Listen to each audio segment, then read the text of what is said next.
Genetic engineering is a process where scientists take genes from one species and force it into the DNA of other species.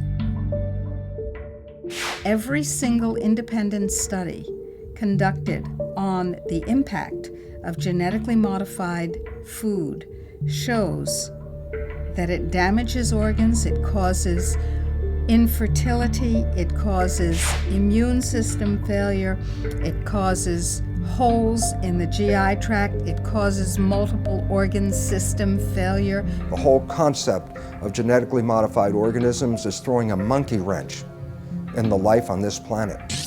What if we could produce more yield on the same amount of land, squeeze more water from a single raindrop, conserve natural resources while caring for the environment? Monsanto is the company that told us that PCBs were safe. They told us that Agent Orange was safe. They told us that DDT was safe, and now they're in charge of telling us if their own genetically modified foods are safe. The reason why we have 170 million acres of genetically engineered corn and soybeans and cotton and canola oil and sugar beets in the United States is because it doesn't have to be labeled. The first genetically modified animal, a salmon, may soon be approved for human consumption. Both these fish are 18 months old, but the larger genetically engineered Aqua Advantage salmon grows twice as fast as the regular salmon. There has not been sufficient animal health testing, human health testing, or environmental impact testing of these new transgenic fish. Basically, they've taken agriculture and built an industrial model which doesn't fit nature. So instead of changing their agricultural model to accommodate what is natural, they're changing nature to accommodate the industrial model. If you have an organic corn crop that sits next to a genetically engineered corn field, and it happens to tassel at the same time, and it happens to be downwind, you're going to get your crop contaminated. The rest of the food supply is contaminated. Then the genie is out of the bottle, and it's maybe physically impossible to turn the situation around. In the genetic engineering revolution, these seeds are now patented property of one corporation called Monsanto. The pharmaceutical industry has no interest in having you well because they don't make any money if you're well. And the pharmaceutical industry is the biotech industry. Some people think that GMO really means God move over. We are heading downhill at a rapid rate of speed toward our own extinction. The use of GM in agriculture is a risk that is simply not worth taking.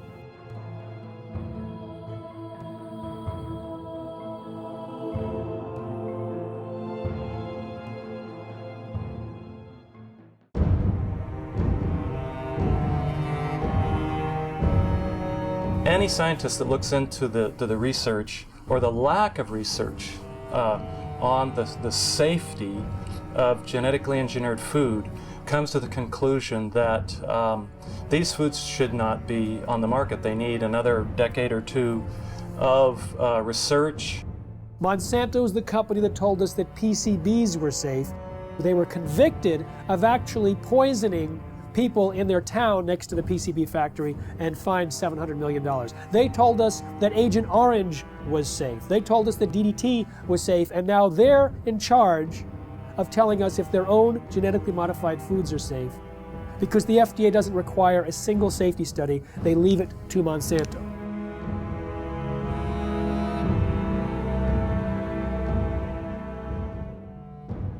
I know Monsanto, as one of the officials of the organization said, we're here to make money. And that's not just Monsanto, that's a lot of food industries. Their job is to make money for the investor. Unfortunately, that becomes the highest priority thought in their minds. Make money, make money, make money. They're not actually making products to make health, they're making money. And so they tend to overlook the health consequences. I think that is a ridiculous sort of approach to the problem. There should be some responsibility being assumed by the producer that when they're producing food, they have a reasonably good assurance that it's a good quality product. That should be the highest priority thing. And then if they can make money with that, fine and dandy. But unfortunately, it's usually the other way around. People in this sort of business are looking for opportunities to make money first priority. And then in this case, maybe letting somebody else worry about the health consequences, maybe even the public. And I think we have it upside down. That is simply upside down. Why did the FDA abdicate their responsibility to protect us? The White House had instructed the FDA to promote biotechnology under the first Bush administration. And so the FDA created a new position for Michael Taylor, Monsanto's former attorney. So Michael Taylor was in charge of policy at the FDA when this GMO policy was created, and then he became Monsanto's vice president, and under the Obama administration was put back in the FDA as the U.S. food safety czar.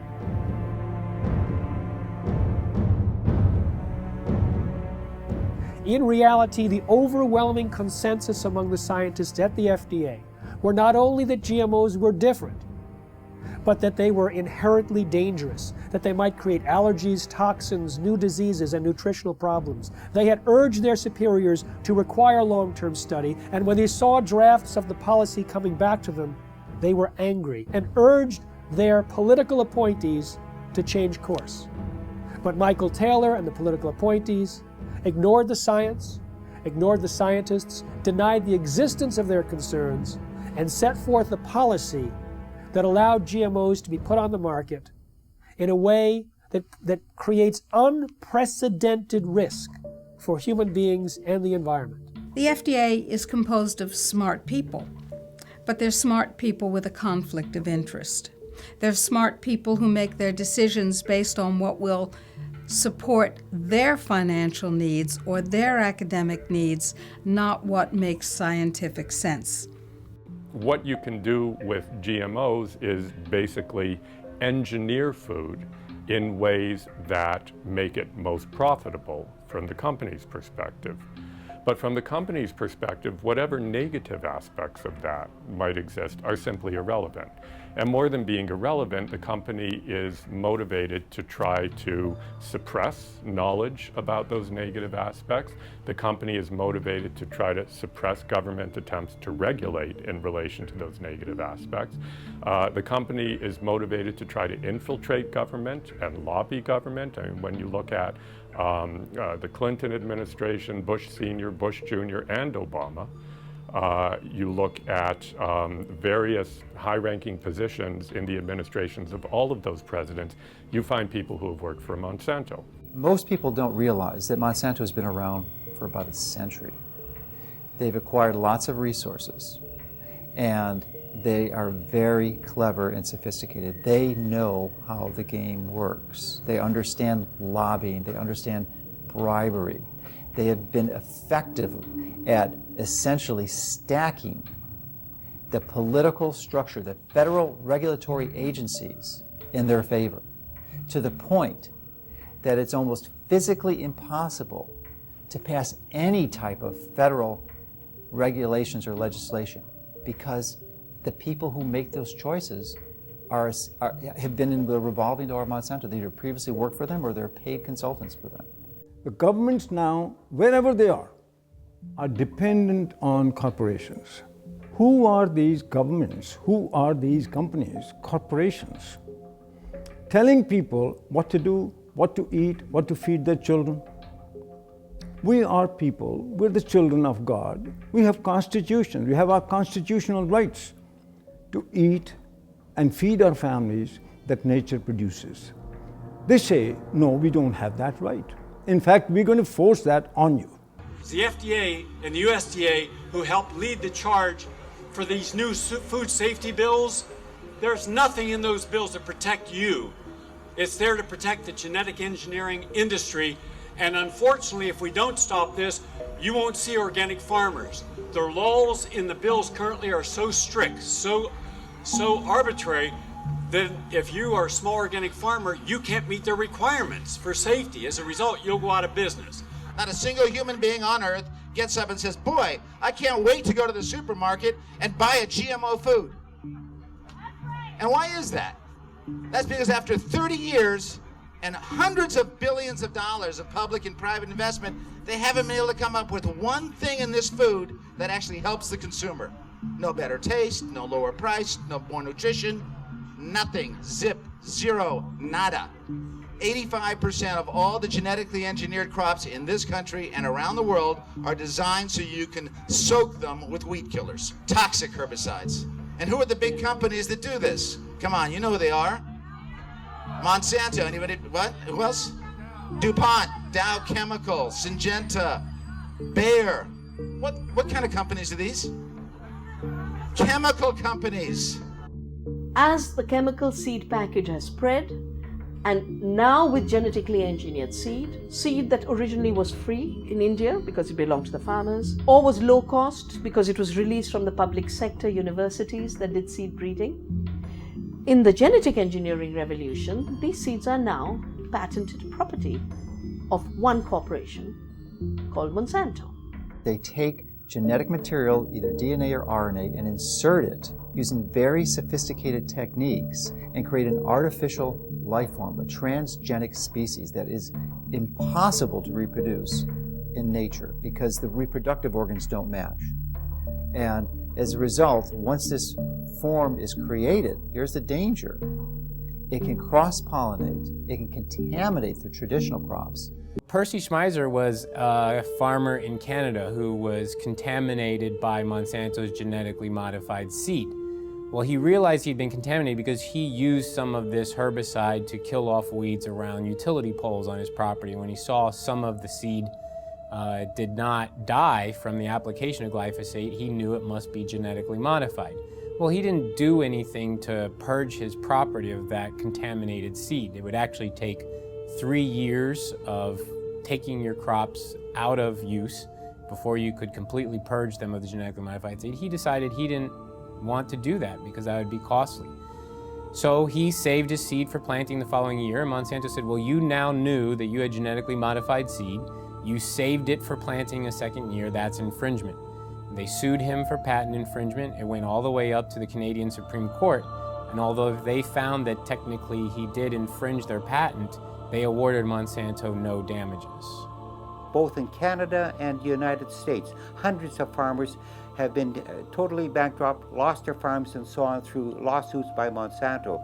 So there's a real fear. Now we call it the new fear, a fear culture amongst farmers, where a corporation now, through the rights of patents on a gene, have which is inserted into a seed to make it resistant to a chemical or whatever, is that they lose their rights to use their own seeds or plants. So it's total control eventually that farmers have to go back to a corporation like Monsanto each year to buy their seed because they're no longer allowed to use their own seeds. So as a victim, you basically have to pay for your lawsuit, your damages, and so on.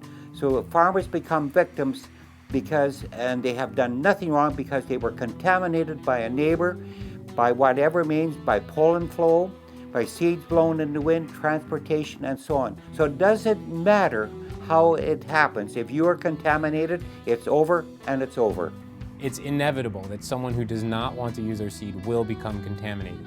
Even the United States National Organic Program standards acknowledge this when they say you won't lose your organic certification if you're contaminated up to a certain percentage, as long as you take efforts to try to avoid that contamination.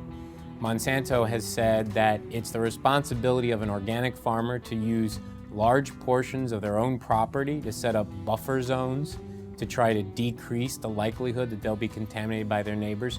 But that's quite perverse when it's their seed that's the new entrant into the neighborhood. In the mid-90s, the UK government gave about $3 million to a scientist to figure out how to test for the safety of GMOs. That scientist was Dr. Arpad Pusztai, the world's leading expert in his field. He worked at the top nutritional research laboratory in the UK, one of the best in the world. He had about 20 or 30 researchers working with him in 3 different institutes, and his protocols that he was designing were supposed to be implemented into EU law as requirements for the safety assessments of any GMOs to be introduced into Europe. He took a potato that was genetically engineered to produce an insecticide and fed one group of rats the genetically engineered potato. He fed another group of rats natural potatoes, and a third group of rats natural potatoes, plus their meal was spiked with the same insecticide that the GM potato was engineered to produce. So you have GM potato, natural potato, and natural potato plus an insecticide, and all three had a complete and balanced diet as well. We measured all sorts of things, growth, for example, how these young animals were growing, what happened to their inside, and what happened to their immune system. And it became clear that the GM had a slower growth.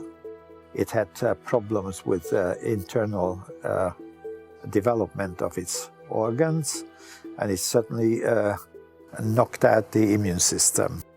Only the rats that ate the GM potato got sick. They had potentially precancerous cell growth in their digestive tract, smaller brains, livers, and testicles, partial atrophy of the liver, damaged immune system in 10 days. What was the cause of that damage? It was not the insecticide, because the group eating the insecticide did not have the problem.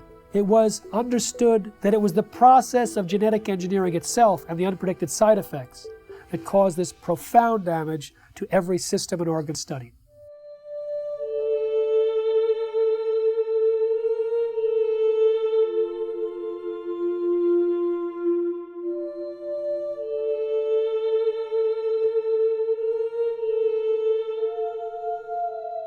He shared his concerns about GMOs and was a hero for about 2 days at his prestigious institute.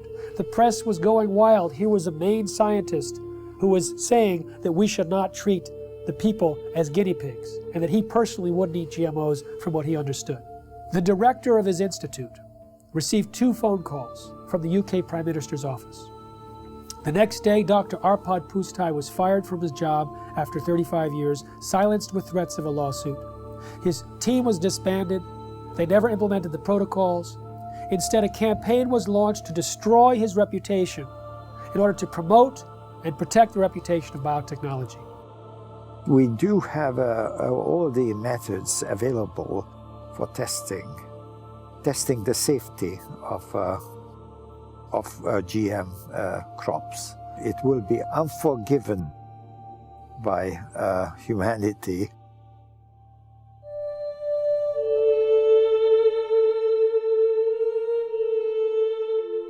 Monsanto scientists found bacteria growing in a chemical waste dump near their factory in the presence of Roundup herbicide.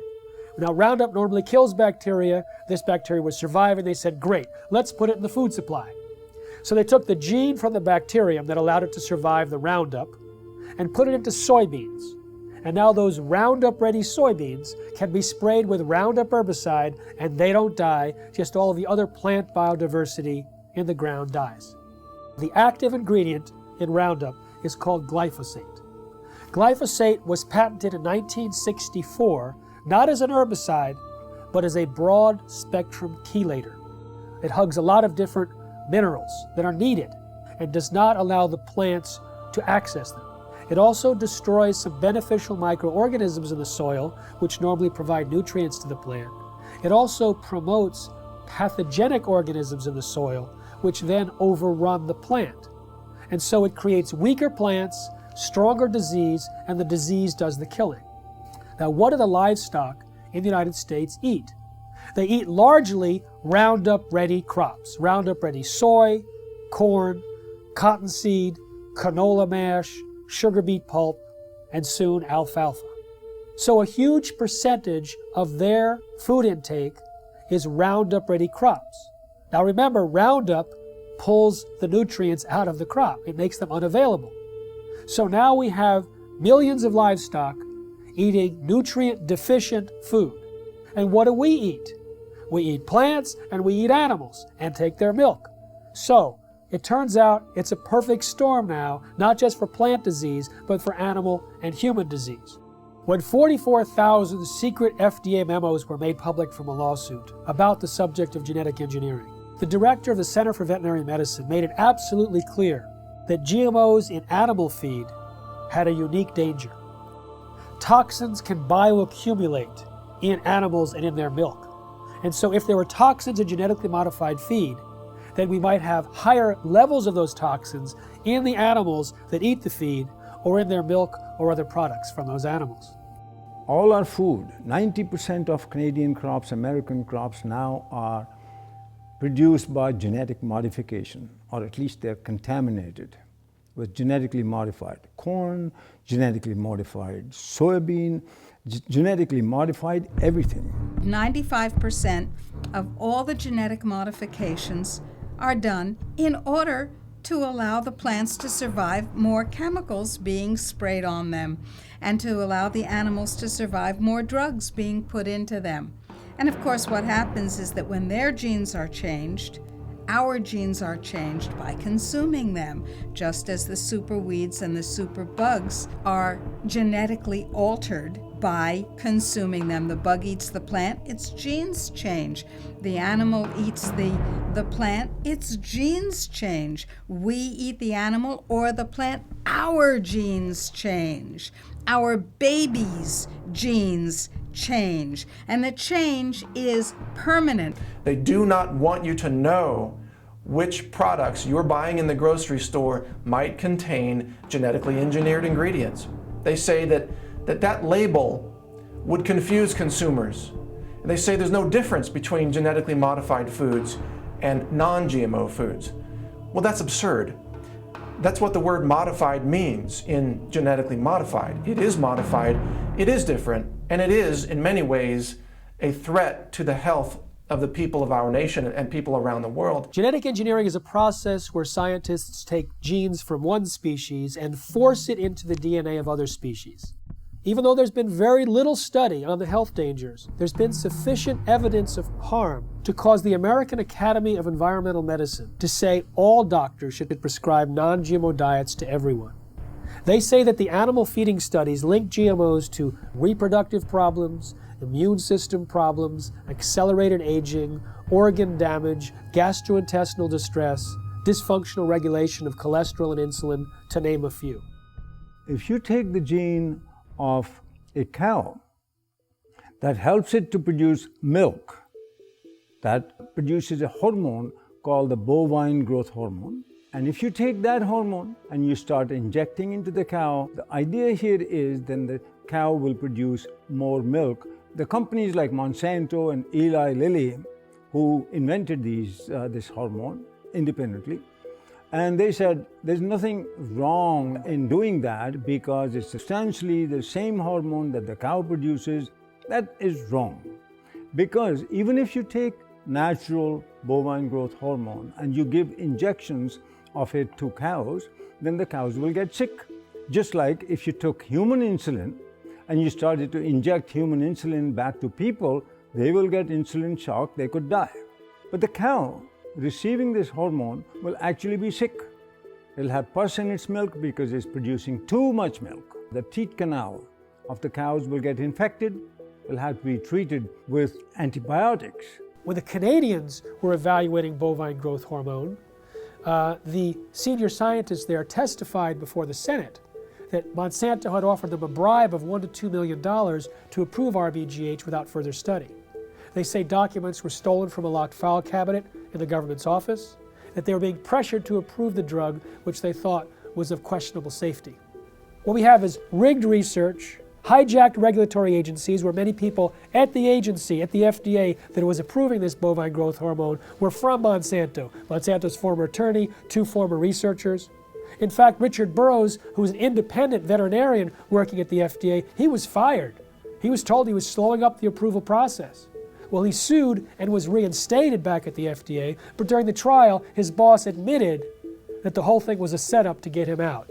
He was in the way of the approval of bovine growth hormone. In the U.S., there's evidence that articles have been published that scientists who do any research on that possibly could show negative results of genetically engineered crops are harassed. They are denied funds. The universities that depend on industry money are pressured to not allow this or to discourage this kind of research. Monsanto's own research shows that when rats were fed this BT corn, they had signs of toxicity in the liver and kidneys. When genetically modified soybeans were fed to rodents, we've seen changes in the testicles changing from pink to blue, changes in the sperm cells, changes in the uterus and ovaries, in the DNA functioning of the embryo offspring. In 2001, a small California biotech company called Epicyte patented a gene, which causes both men and women who eat it, in the form of any product, to produce antibodies to sperm. If the men eat the Epicyte gene, they produce antibodies to their own sperm, rendering them irreversibly sterile. If women eat the Epicyte gene, when they have intercourse, their bodies produce antibodies to the sperm that has been deposited, and they become infertile through the destruction of the sperm. Now, DuPont and Monsanto formed a joint venture, purchased the Epicyte firm, and, quote, commercialized the Epicyte gene. Do you want to know if the food that you're eating contains the Epicyte gene? Sure you do. How about the food that your children are eating, or your grandchildren? Sure you do. We've seen smaller babies, a death rate that's 5 times that compared to controls. Sterile babies, even babies with hair growing in their mouths. And this has been done by government scientists as well as independent scientists who are at the top of their field. Pay close attention to what you are about to see. These rats have been fed with transgenic corn during their entire life cycle. The tumors they suffer from are enormous. The study that revealed the effect of the GMOs on the health of these rats has just been completed. It lasted for 2 years. We spent over a year trying to obtain transgenic corn because no GMO manufacturers were willing to provide them. This is because Monsanto requires contracts to be signed stipulating that the seeds must not be used for testing. We wanted our study to be independent. Every rat was dissected to identify the way each diet, GMO, GMO and Roundup on its own, had acted on the metabolism of each animal, focusing on the development rate of the tumors that only start to manifest themselves after the initial 3-month period. Each step up represents a large tumor, which can measure 17 millimeters by 17 millimeters. 94% of them take effect in the mammary glands, which would equate to breast cancer in a woman. We are faced with renal tumors for the males. Some males also suffer from mammary tumors. One could have thought that the main cause of death was coming from the pesticide added to the corn. But what the study highlighted, and this for the first time ever, is the fact that the transgenesis itself could have killed the rats. What this means is that just by interfering with the genome of the plant in order to modify it, we are faced with repercussions that no one could have anticipated. This is enough to make us reconsider all the scientific precepts that led to the creation of GMOs. We realized that GMOs without any Roundup residue were responsible for an increase in the death rate of females and of some males. This is the GMO that is being eaten by the Americans, but also the GMO that has been approved for importation by European agencies, and that contaminates our food. When they allow animals to graze on the cotton plants after harvest in India, for years and years there was no problem.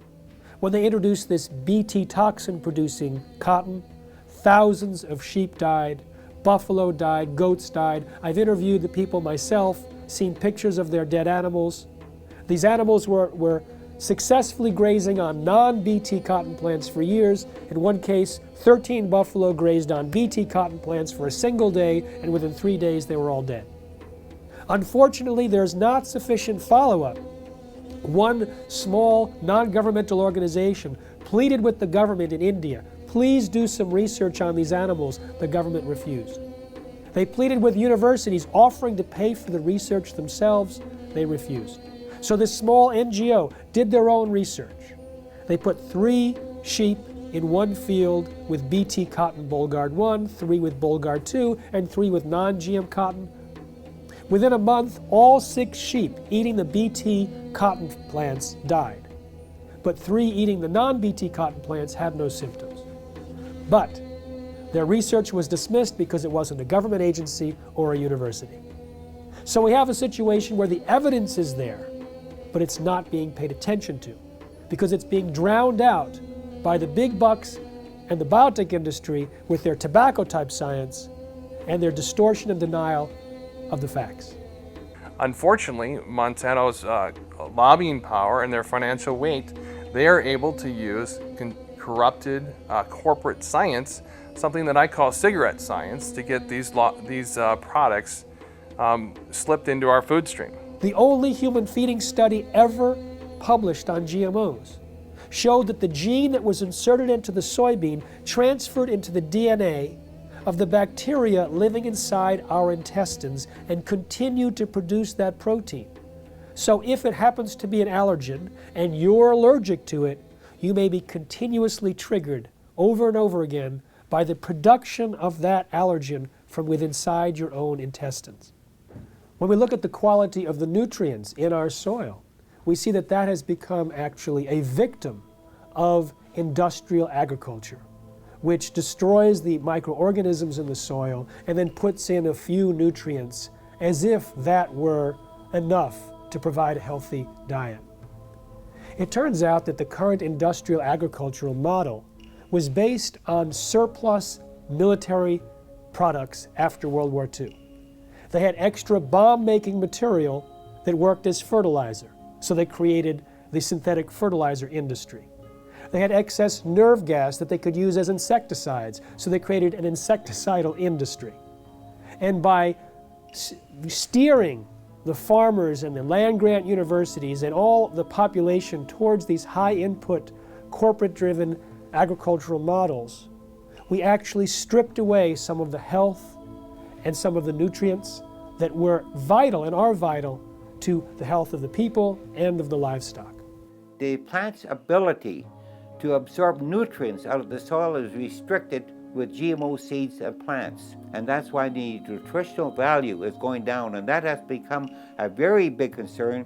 And there's a very big concern that many of our foods that we eat, nutritional value contents have to be rechecked because it has changed. It alters the structure of a plant when you put a GMO gene into a plant. So you no longer have the same type of plant, and you've changed the makeup. Monsanto is the only company I know of that doesn't want you to know you're buying something that has their technology inside it. You know, cell phones, computers, automobiles, everything else we purchase, clothing, is branded because everyone wants to know, they want consumers to know that their product is inside whatever you're purchasing. But Monsanto wants that to be a secret. If you go and purchase any of their bags of seed and you look at the back, there's a big, huge box with a big stop sign. And when I first saw this, I thought that meant stop, this seed is dangerous. Don't swallow it, wash your hands after you've touched it. You know, all those health warnings are lower down the bag in smaller font. If you look in the box where the stop sign is, it actually says stop. These seeds are protected by the following patents. Your use of these seeds must be in compliance with the license agreement. You may not save the seeds for replanting, blah, blah, blah, blah, blah. So they object to labeling of food that consumers buy, but they have no problem with labeling their own product with all of their patent numbers. So there's some things that they want the public to know and other things that they don't. Traditionally, the proponents of genetic engineering have stated that there's relatively no risk or essentially no difference between genetically engineered plants and products and conventionally raised products. Well, new studies dispute this quite widely. There was a study done last year in the journal Reproductive Toxicology that showed that over 93% of genetically engineered toxins were found in the blood of pregnant women and 80% in the fetuses. So this potent crop toxin is being transferred into the population. Genetically modified soybeans has as much as 7 times the amount of a known allergen compared to non-GM when the two are cooked. With corn, there's a gene that's normally shut off in corn, but it's switched on accidentally in Monsanto's corn, and that gene produces a known allergen.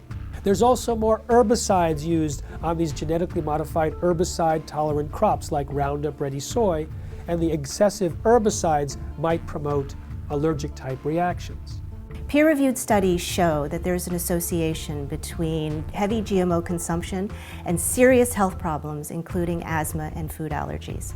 There's also a damage to the pancreas and the production of enzymes that are used for digestion in mice that are fed GM soy. If we take longer to digest proteins, then that means eating genetically modified soy might cause us to be reactive to a wide variety of foods, not just to GM soy. The real risk here, the real concern is that these threats to the food supply are validated. And there is, the GE crops are the predominant crops, and they've contaminated the rest of the food supply. Then the genie is out of the bottle, and it's maybe physically impossible to turn the situation around.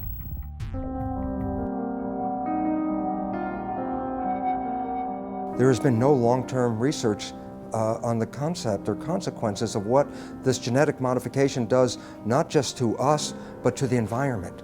And right now, from all the research that's showing up, it says this has a very negative and profound effect on destroying the environment in which we live. So therefore, I find it senseless that the government would support and condone genetically modified foods without even having the basic research to understand the liabilities involved in creating these monster organisms and putting them into our world. The conversation in Europe and in countries in South America and in Asia is much more sophisticated in terms of its understanding of science, the importance of independent peer-reviewed science that isn't contaminated or corrupted by corporate influence. Here in the United States, you know, the birthplace, the bedrock of the free market system and democracy, we are having our rights corrupted by corporate influence. The major impact that Monsanto has, their ability to get their products approved with minimal scientific oversight and minimal review of these products for human health testing is really an abomination. The entire scientific foundation underneath genetically modified organisms is false because organisms are not genetically determined. And when we understand that, we recognize that the only way to create crops that will benefit humanity is to understand nature herself and learn to live in harmony with it. And this is a completely different approach than humans have had for the last couple hundred years, where we always thought, oh, humans' job was to control and dominate nature. In that process, we are now leading the world into the 6th mass extinction of life on this planet. 5 times in the history of this planet, life essentially got wiped out and started all over again. The 5 previous mass extinctions are attributed to things like comets or asteroids hitting the Earth and destroying the environment. We are now deep into the 6th mass extinction of life on this planet. We are losing species of organisms faster than even in the previous 5 mass extinctions. But the source of the problem is much closer to home than a comet or an asteroid. Science has recognized that it's human behavior that is undermining the web of life. Rather than trying to control nature, our mission is actually how to learn to live in harmony with nature. The FDA, which treats the American people as slaves, knows that if people knew the truth about how healing their foods can be and how dangerous the processed foods really are with all their chemical contaminants and their genetic modification, if people knew the truth, they would demand food freedom. They would demand access to healing herbal therapies and healing dietary supplements.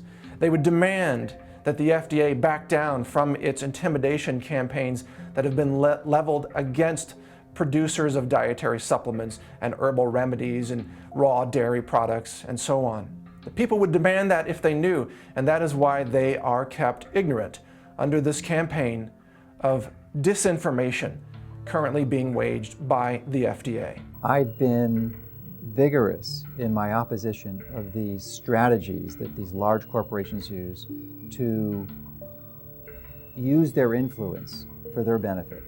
And as a result of my positions, I'm frequently criticized by their own local networks, the skeptic networks and such.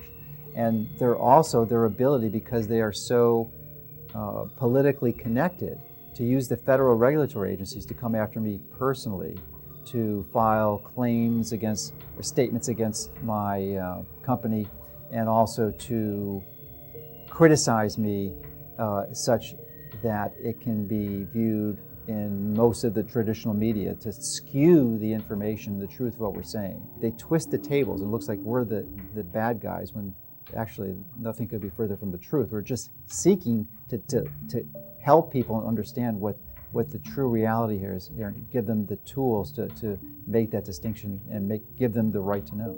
In the early 2000s, Monsanto and the biotech industry vilified a scientist for his linking of Bt corn to a decrease in monarch populations. 2 years ago, another research paper came out confirming that yes, Monsanto's Bt corn and their Bt cotton products were actually reducing the habitat of monarch butterflies. Monarch butterflies are the canary in the coal mine on the prairies in the Midwest. Of the major impacts, the negative environmental impacts that these products are having. The large-scale cultivation of GMO crops can harm biodiversity in a number of different ways. One is that in the case where the crop is engineered to be tolerant to a herbicide, such as Roundup or glufosinate, then the application of high doses of these weed killers destroys the weeds upon which other organisms normally would be consuming. So the insect population is reduced, and then there isn't the insect population upon which the birds are also consuming. So there could be a knock-on effect on the biodiversity within the fields where herbicide-tolerant crops are being grown. And indeed, large-scale field trials sponsored by the UK government several years ago now did indeed find that in fields that were growing herbicide-tolerant sugar beet and canola, that the biodiversity in these fields was markedly reduced. There's a lot of information now on bee colony collapse, and it's now linked to certain of the chemicals that are sold by certain of the major companies. So there's a lot of concern now about the bees dying, because now we'll lose a major insect that pollinates our plants, and so that also has become a big concern. But it's all related. It all goes back to the massive increase of new types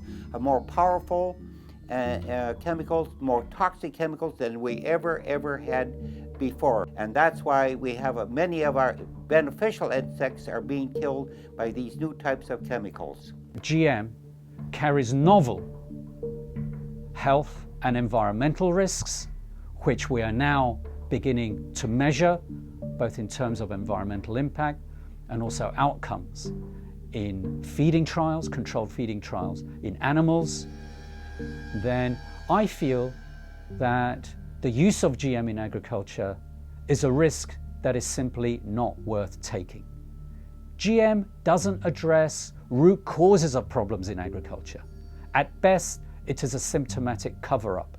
No genetically modified crop can grow unless it's attached to some kind of a pesticide. Those pesticides, more and more, are in these plants. They may have killed the weeds, they may have killed the insects, but the product is still on the plants, and if it's washed off, then it's in the water, it gets into the lakes, it gets into the oceans, it's everywhere. And it's toxic, it causes cancer, it also causes endocrine disruption. That's a technical term for change of hormones. They don't even want to label that this is genetically modified. The milk is genetically modified, or the crop is genetically modified. They say, if we label that, we won't be able to sell it because people won't buy it. Of course, people won't buy it because people don't want it. We have thousands of different varieties of any given food crop you can mention. And by simply dipping in to this already existing reservoir of varieties of crops, resurrecting old crop varieties which have been displaced, could readily meet our food needs without having to resort to the risky procedures associated with GM. What is an herbicide-resistant crop It's a crop that you can spray the hell out of it with a toxic chemical and it won't die. It kills everything except that particular crop. And so you have the ability not only to sell the seeds to the farmer, you're going to sell them the companion pesticide. So you get two sales for one, and they're going to have to come back to you every year and get them because once you start applying these poisons on this scale, your farmland is so devastated that to convert to organic, for example, is economically difficult. The most comprehensive analysis of GMOs shows that they actually reduce yield. But sustainable technologies, they can increase yield by an average of 79%. What BT corn does and BT soy does and what Roundup Ready does is it decreases labor. It's labor saving, as if we need less farmers in this country.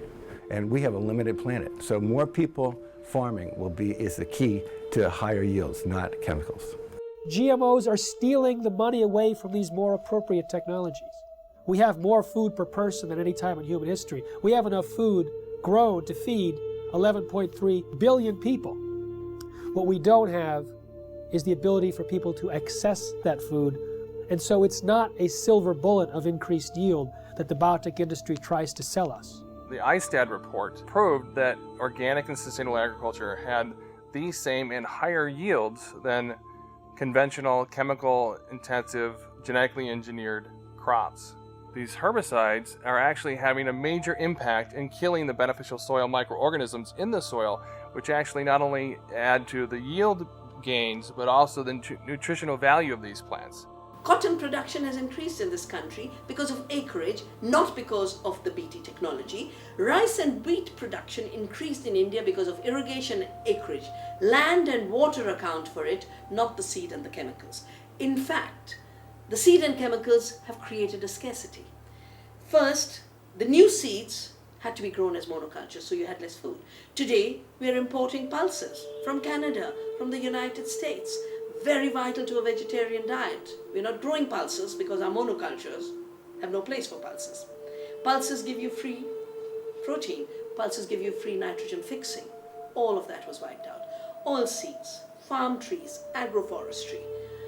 The water use of this so-called Green Revolution was 10 times more compared to equivalent farming systems. One huge problem with the GMOs is that they have completely blown out conventional breeding in our land-grant colleges. And we only in this country have 10% of the vegetable seeds that were available to our forebears 100 years ago. Our seed stock is going down the toilet, and we can't even use our land-grant colleges to breed in a standard way because there's no money for it. And that is a huge, huge, huge threat to the future of agriculture, to lose the skill of breeding standard, which is in fact what all that food you see on your grocery shelves, all those vegetables came from thousands of years of farmers sharing their seeds. As a result of the loss of beneficial soil microorganisms, not only have the yields gone down, but there has been a dramatic increase in the rise of crop diseases, which are infecting corn and soybeans in the U.S. We're sacrificing, our soil just because it's an easier way to farm. And trying to convince ourselves it's more economical, but it's not. I'm seeing neighbors' fields who've been doing this stuff for 15 plus years. They can't get rid of a lot of weeds now. These weeds are getting resistant to the glyphosate herbicide, so farmers are upping rates. More herbicide. But then all of a sudden that's not doing it anymore, so you have to switch herbicides. So now the soil is just more and more full of poison. So there's going to be more sickness in that field. It's going to be more susceptible to diseases, insects. It won't make it through drought periods as long. The same crops side by side, right across from each other. The natural plants are going to make more over time. And you have a soil that you continue to poison, nature's going to win. In 2006, Cornell University released a study on soil degradation that stated by the year 2050 that 30% of the land that's already cultivated will be unfarmable. Now, the thing about Roundup and glyphosate is that it stays in the soil for months or years. and it continues to cause the reduction of available nutrients and the promotion of these diseases. And so people like Dr. Don Huber from Purdue University, have identified more than 40 plant diseases that are on the rise in the US because of the overuse of Roundup and other glyphosate-based herbicides. Now, it pulls these nutrients out of the food supply for months or years. According to Reuters, in 2007, there was about 184 million pounds of glyphosate herbicide used in the United States. Now that's one of many, many years, hundreds of millions of pounds, which means hundreds of millions of pounds of nutrients have been tied up and taken out of the food supply. When we have a company like Monsanto that says, I don't care what nature says, I'll create the crops that I want, and we look at what happens, we see another step, another process in our own demise. This is a very powerful enemy, a classic David versus Goliath challenge. And there's the only way we have any approach, any possibility of ever winning this thing is if we work together as a cohesive group. The whole concept of genetically modified organisms is throwing a monkey wrench in the life on this planet. And until we change that, we are heading downhill at a rapid rate of speed toward our own extinction.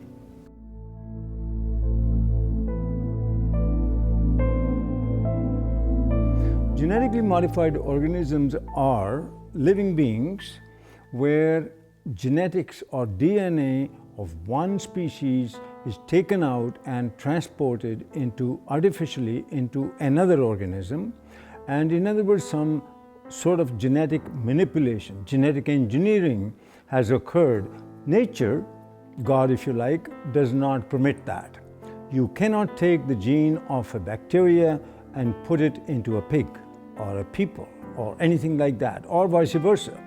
They've put spider genes into goats in the hopes that they can milk the goat to get spiderweb protein to make bulletproof vests. They've put cow genes into pigs and made cowhides on those pigs. They had what was called an enviropig, a pig that would have manure that was less toxic. They can create these featherless chickens to kind of better live in these tight battery cages, these small barren wire enclosures extending down long rows and often windowless sheds. It can be 1 million birds in a single shed. How do you do that? Well, without them overheating, where you have this mass ventilation fans. But another way, you just take off their feathers. There's a genetically modified salmon that was created by Canadian researchers that was tested up in Canada. They put these frankenfish into tanks and they fed them sufficient food and there was no problem. When they reduced the amount of food, the frankenfish freaked. They started killing and eating their neighbors. So what happens if the FDA approves these frankenfish and let's say they escape into the ocean? I don't know what's worse, the extinction of natural salmon or the roving of these frankenfish going around and killing and attacking other species and changing the whole ecosystem balance. They both have a mating advantage because they're larger, but they have a survival disadvantage. And it's that combination that, should a male transgenic fish escape into the wild, cause the rapid collapse and extinction of both transgenic and wild fish in as little as 50 generations. Scientists take genes from one species and force it into the DNA of other species. Now, the process itself creates massive collateral damage in the plant or animal, but they don't test for those changes and the side effects before they introduce, say, the crop into our food supply. DNA is the inherited material of life, and it is where genes are structured. So we inherit half of our DNA from our mothers and half of our DNA from our fathers. And within the DNA are the genes that encode for all the structures of the body. So the DNA is like a blueprint. Just like an architect has a blueprint for a building, the DNA is the blueprint for all the structures of the body. So when a gene is switched on to function, the information within that gene is being used to manufacture a protein. And that protein builds the structure of the body. And then proteins in the form of enzymes carry out all of the chemical reactions of the body that constitute the living organism. When the GM gene is introduced into the plant, the genetic engineer has no control over where the GM gene integrates or splices into the DNA of the plant. And the effect of this is that the GM transformation process as a whole actually is very disruptive on the DNA structure and function of the organism.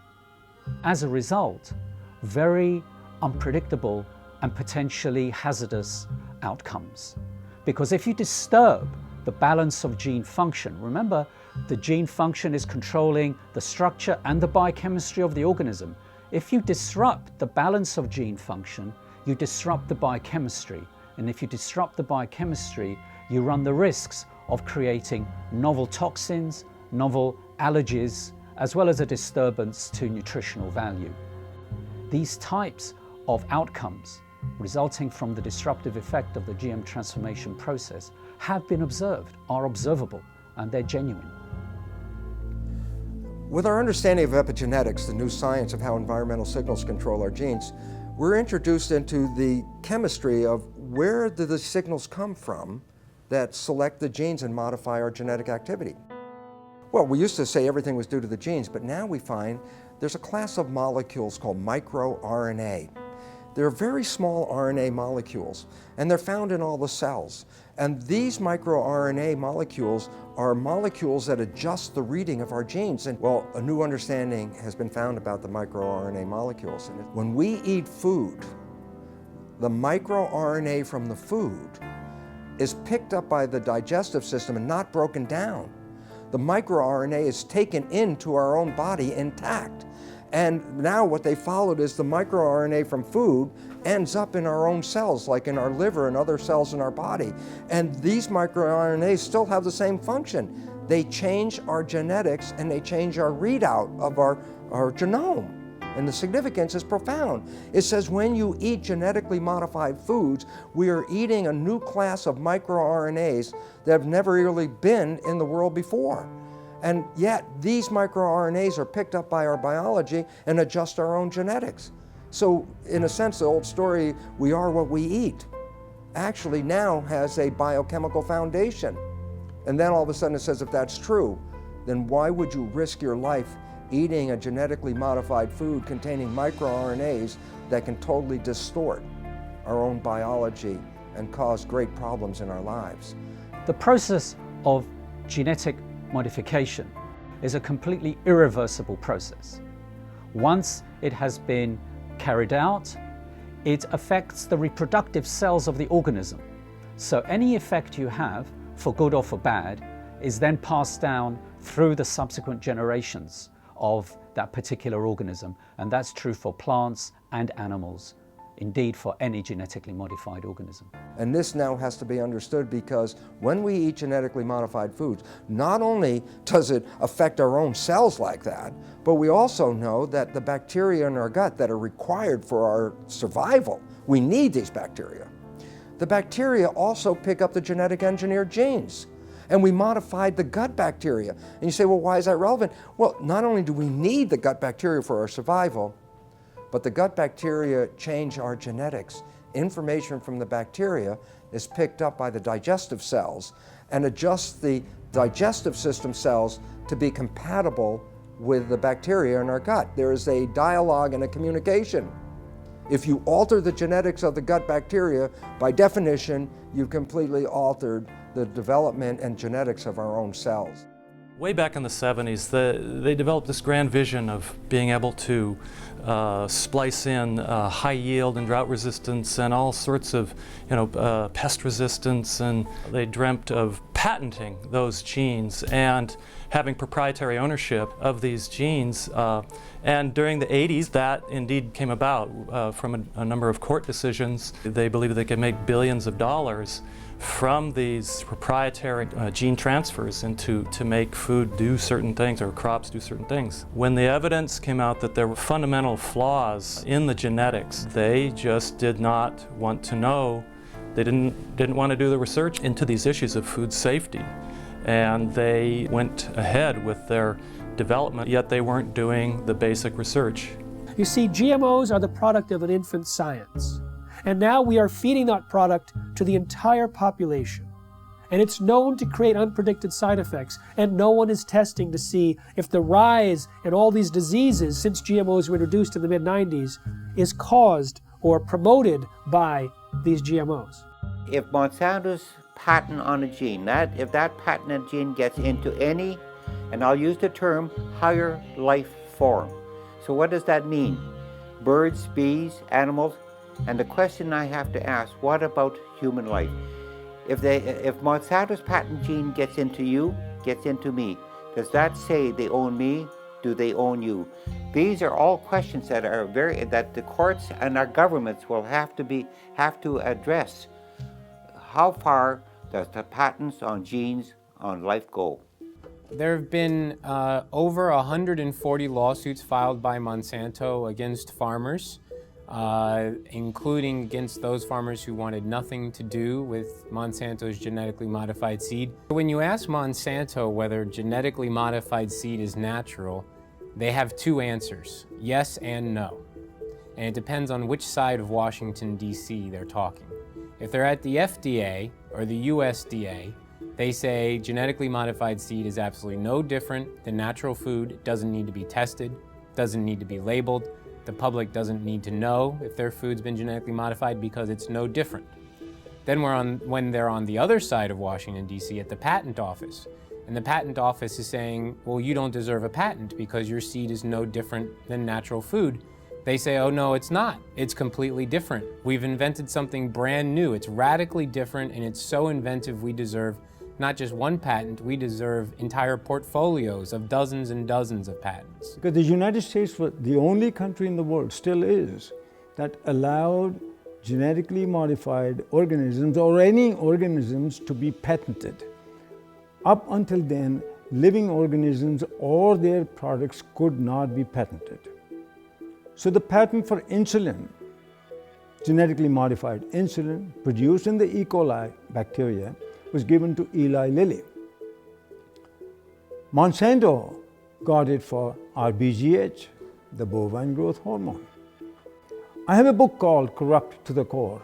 In that book, I describe, by quoting from a published speech by a Monsanto executive, saying how they're going to control the whole world, not just by genetic modification, but they're going to take charge of the whole world by influencing the White House, the Whitehall, the French Parliament, and Canadian Parliament, and the Japanese Parliament. This is published information, how they're going to control the whole world.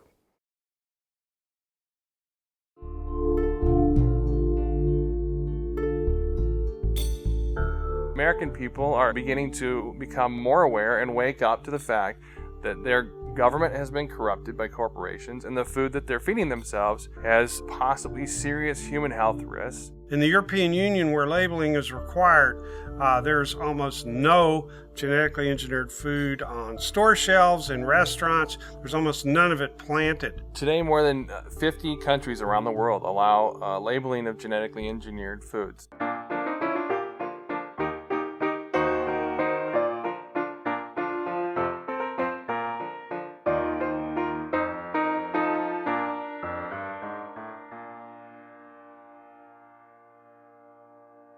The FDA has received over 1 million comments from citizens demanding labeling of GMOs. 90% of Americans agree.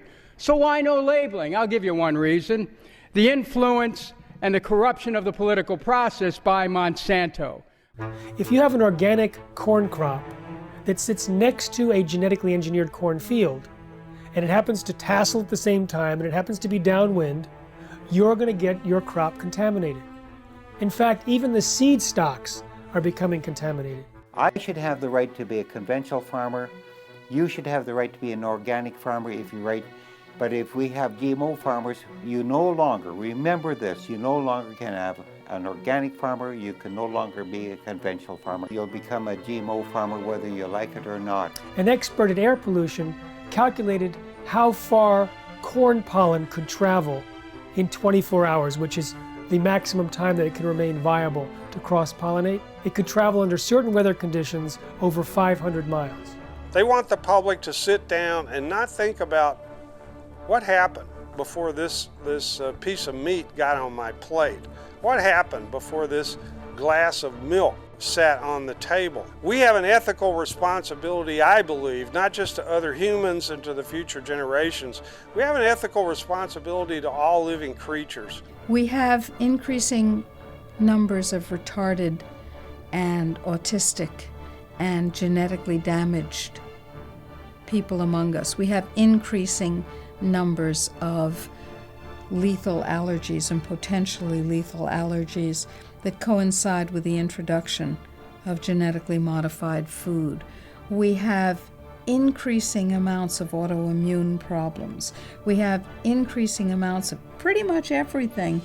The pharmaceutical industry has no interest in having you well because they don't make any money if you're well. And the pharmaceutical industry is the biotech industry, and it is the agrochemical industry. Thousands of doctors are now prescribing non-GMO diets to every patient. In fact, the American Academy of Environmental Medicine urges all doctors to do so. They evaluated the animal feeding studies and said that there's a causal relationship between GM feed and disorders, and they urged the government to put a moratorium in place on GMOs, and of course they're for labeling. My God, we are the sickest of the major countries in the world, and we're also becoming the dumbest of the major countries in the world. And the significance about that is, what a coincidence. This is the motivation of a government, and this is exactly where we are. A country like the United States has 20% of its GDP spent on healthcare costs, on trying to cure chronic disease. We're giving vaccines in children. We're giving all these other drugs, bad food, pesticides, hormones, everything getting into the system in animals and people. This is going to drive countries bankrupt. We're talking about people whose lives are either terminated through preventable diseases which were not prevented through the toxification of their bodies by toxic food. Total population of the world is about 7 billion now. They're saying by 2050, the population will grow to approximately 9 billion. And these companies and the governments all over the world are saying the amount of food in the world will have to be increased to twice the amount. The biotech industry is promising to feed the world with crops that will have higher yields, even though it's not the amount of food right now that's the critical issue, it's access to the food. And access to the food is largely an economic issue. There's no shortage of food. This is purely due to corruption, because corrupt people in power won't let poor people have their share. Now, since GMOs were introduced, there has been a dramatic increase in infertility in the United States. But there's significant evidence both in laboratory animal feeding studies as well as livestock experience to point a finger at Roundup-ready crops as a potential cause. The newest information of a study just published a week ago shows that these toxins in the food have actually been associated with an increased intensity of obesity, and this is found in salmon and rats. And there are other suggestions that they produce long-term imbalances in fertility rates, in hormonal levels, and immune function, and the ability to digest foods. Big agricultural and chemical companies don't want to label GMOs. What these corporations say is that labeling GMOs will increase our food bills. What I say is if they're so concerned about our bills, then they need to focus on a bigger price tag, and that's our healthcare costs. And we're not just talking about the cost of medications here.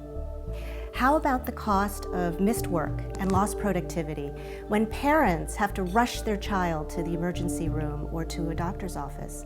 And for the children, how about the missed school and summer camp?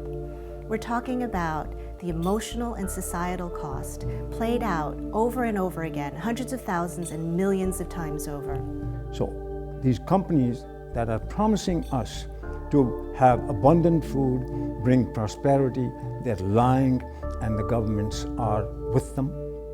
I think if you really want to know the true story about what corporations are doing in our society, about the various harms and dangers that they present, you can't rely on mainstream media. You have to go deeper and you have to go further. That's going to be a very important piece in us moving forward. The fact that we do have those sources of investigation that are not beholden to corporations or corporate media, and that we do have a mechanism in the internet for disseminating them broadly.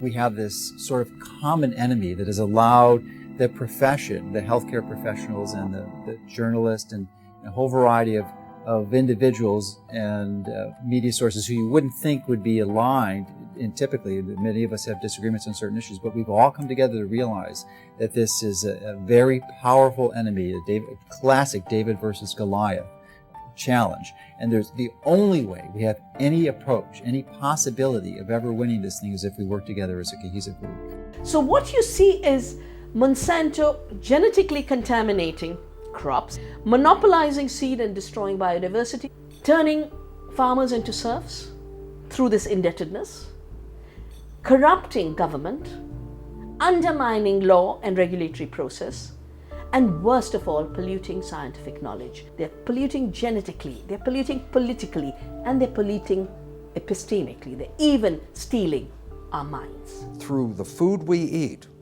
through the television and programming and the news media we receive, that information alone constitute what you might call the nocebo information.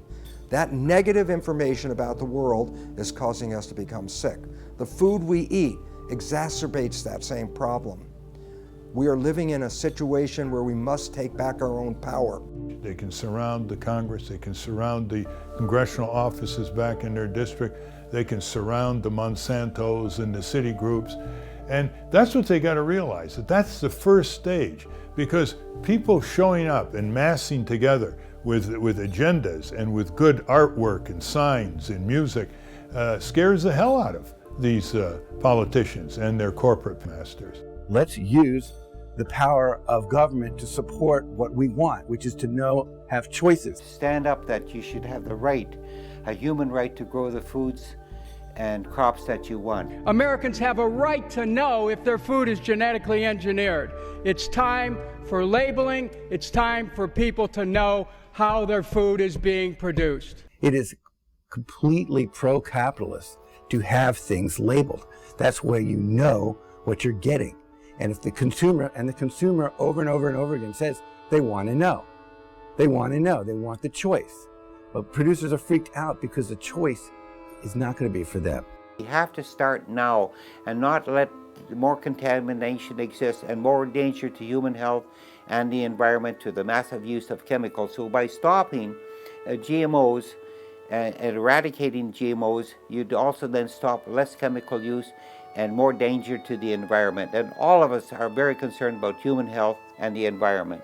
What's going to get your children through this and your grandchildren's generation? What are we handing off to them? What are we passing down to them? If the earth is us and it's our greatest legacy, what are they inheriting? And if you care about what you put in your body, you'll create as much of your own food supply as you can while you still can. Save seed, grow heirloom foods without any chemicals. I mean, there's dozens, if not hundreds of methods and ways that we can go about correcting this and preventing this, but we have to start making those changes now. It's very important to be an organic farmer for the future of our children and our grandchildren and even ourselves in the food that we eat. Don't give up your rights, our human rights to this.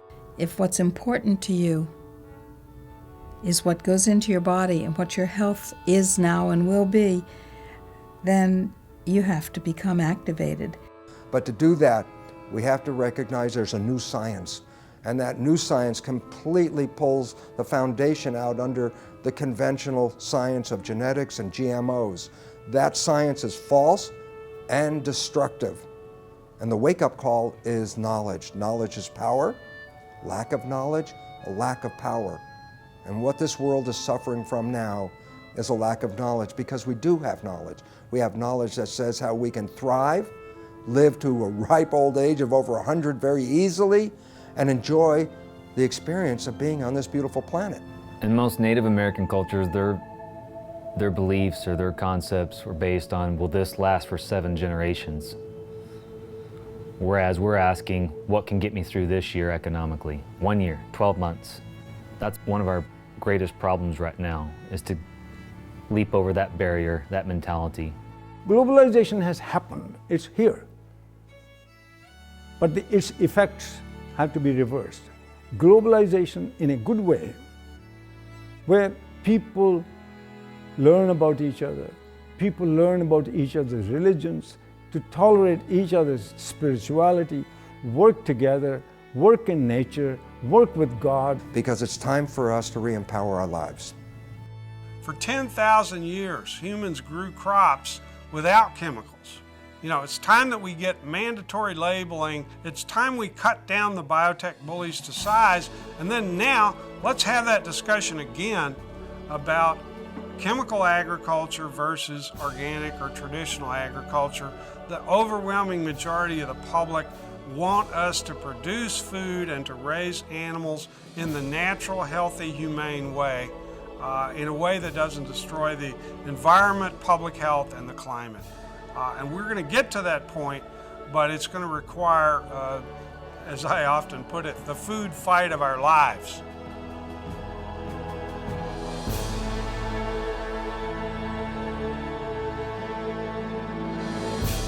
I'm looking at the food that's in the grocery store. They say it's safe, everybody eat more.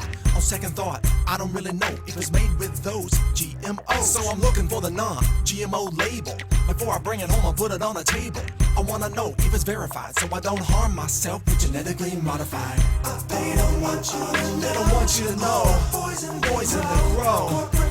Profits they show. On those GMOs. Seeds that they sow. Gonna hurt us, we know. Told them to go. Say GMO, no. Hey, look. I don't want to eat poison. I don't want gene mutations at my dinner reservations. It's a food abomination. What they're doing to this fast food nation. They take artificial gene combinations, inject them in seed variations so they can grow their Frankenfood imitations while the side effects cause medical patients. Keep the profits alive while they're spraying all the food with name brand herbicides. And all the while they're spreading their lies. Monsanto destroy a farmer's lives. And the FDA just keeps it all going, saying it's safe even though they all know it's just poison, stealing away your life. And that's what you eat, but genetically modified. They don't want you to know. Poison they grow. Profits they show. GMO, no. Seeds that they sow. Gonna hurt us, we know. Told them to go. Say GMO, no. FDA scientists said that GMOs might create allergies, toxins, new diseases, and nutritional problems. Allergies, toxins, toxins. And they said, no testing necessary. No testing necessary. GMO safety, that's a corporate myth. If you don't believe me, listen to Jeffrey Smith. He's the man with the plan, gonna do what he can to help us all get those GMOs banned. But we need you to lend a hand, take a stand against this food stand. It's a mission for the health condition worldwide, cause we don't wanna live genetically modified. No testing necessary. No insecticide. Living inside of us, No testing necessary.